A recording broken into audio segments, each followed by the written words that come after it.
Regreso aquí en Compartiendo Ideas, conversando muy amenamente con Miguel Villafuerte, y se nos quedó una pregunta en el tintero, ¿no, Sí. Miguel?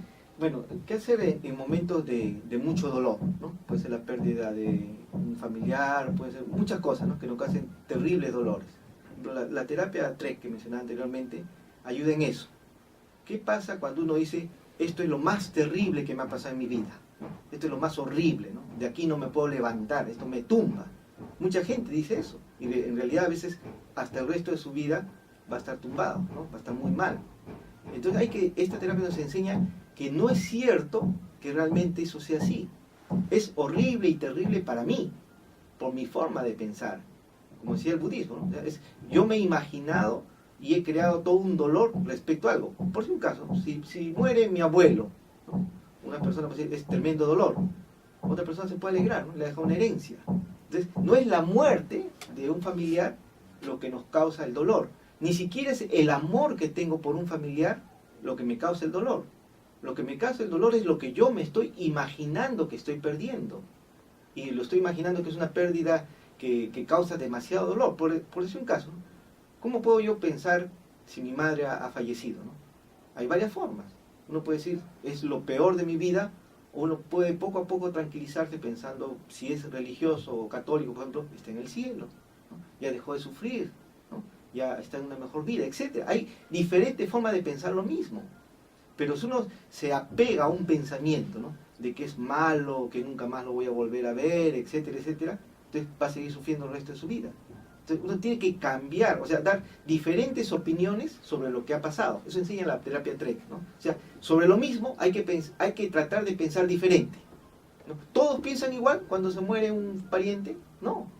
Entonces hay que escuchar, hay que aprender a ver lo que otras personas han sentido. Una anécdota de una historia, ¿no? Que se encuentra en el budismo. Una madre pierde a su hijo y dice, murió, ¿no? No puede ser, no puede ser que una madre pierda un hijo, ¿no? Va donde Buda, en el tiempo de Buda, ¿no? Y dice, Buda, tú tienes el poder para resucitarlo. Y Buda dice, sí, resucítalo. Dice, ¿no? Porque yo no puedo vivir sin mi hijo, dice, ¿no? Yo no puedo resistir la pérdida de mi hijo. Entonces Buda dice, está bien, vamos a resucitarlo. Y te doy una receta, ¿no? Para que prepares. Entonces dice, prepara tal cosa, ¿no? Y uno de los ingredientes era azúcar. Pero el azúcar tienen que regalártelo, no puedes comprar. Y tienen que regalártelo una familia que no ha sufrido en los últimos 2 meses. Que no tiene ningún tipo de sufrimiento. Ah, qué fácil. Entonces compra todas las recetas, se consigue. Y el azúcar va preguntando de familia en familia, ¿no? Entonces comienza a preguntar, ¿usted tiene azúcar? Sí, pero no ha tenido ningún tipo de sufrimiento. Y le comienzan a contar su sufrimiento. Después de más o menos 6 meses, otra vez se encuentra el Buda con esta señora. Y dice, ¿qué tal? Bueno, ¿ya tienes listos los ingredientes? Dice, no, me faltó el azúcar. Pero he aprendido algo, dice, ¿no? A superar mi dolor. Porque me he dado cuenta que muchas personas han pasado por las mismas cosas o peores cosas que yo y lo han superado. Entonces ya no me siento tan mal. Porque a veces una persona piensa que yo soy el más desdichado del mundo. Pero piense que hay millones de personas que quisieran estar en su lugar.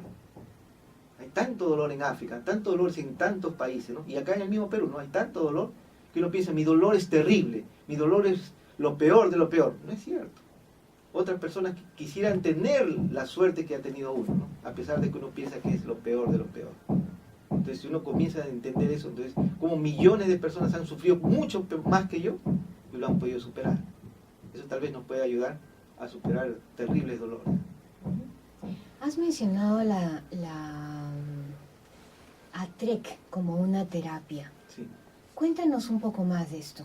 Ya. Bueno, es un poquito, el tiempo es corto, ¿no? Para desarrollar una terapia, pero lo que uno tiene que darse cuenta es que hay que empezar por lo más doloroso, ¿no? O sea, busque en su pensamiento qué es lo peor de lo peor que me ha sucedido, ¿no? Que no puedo olvidar y cada vez que yo recuerdo me da mucho dolor. Cuando yo comienzo a recordar eso, por un caso, una violación, ¿no? Entonces jamás voy a poder superar este trauma. No puedo, ¿no? Esto me impide tener una pareja, ¿no? Me impide ser feliz, me impide dormir bien, etcétera, ¿no? Mucha gente tiene terrible dolor, ahora con lo que pasó con Sendero Luminoso, etcétera, ¿no? Ha creado terribles traumas. Entonces hemos ayudado a muchas personas, ¿no? Con esta terapia y otras más, para que puedan recordar, hay que volverlo a vivir, ¿no? Pero a volverlo a vivir con otras formas de pensar, no con el pensamiento actual que tengo yo con ese trauma, ¿no? Con esa cosa terrible que me ha pasado. Entonces hay que ver diferentes opciones.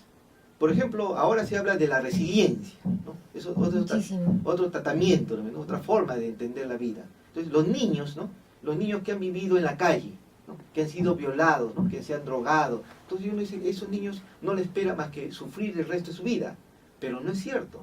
Hay muchos niños que han podido superar, ahora son mayores, ¿no? Hemos podido conversar con muchos de ellos, y ellos dicen, lo que me ha pasado me ha dado fuerza, ¿no? Es otra forma de mirar. No es sufrir y sufrir porque lo me ha pasado, sino decir, nunca más me va a pasar, porque ya he entendido, ¿no? Soy más fuerte y los problemas que me pasan ahora no son como los anteriores. Entonces, esto es la resiliencia también, por favor investiguen, ¿no? De qué se trata, y podrán ustedes darse cuenta que mucha gente usa el dolor para superarse, ¿no? Como un combustible, no para que nos tumbe. Entonces con eso vamos a poder superar tal vez muchas cosas que nos tienen traumados. Entonces la violación podría servir, ¿no? Para ser más fuerte, no para seguir sufriendo el resto de mi vida.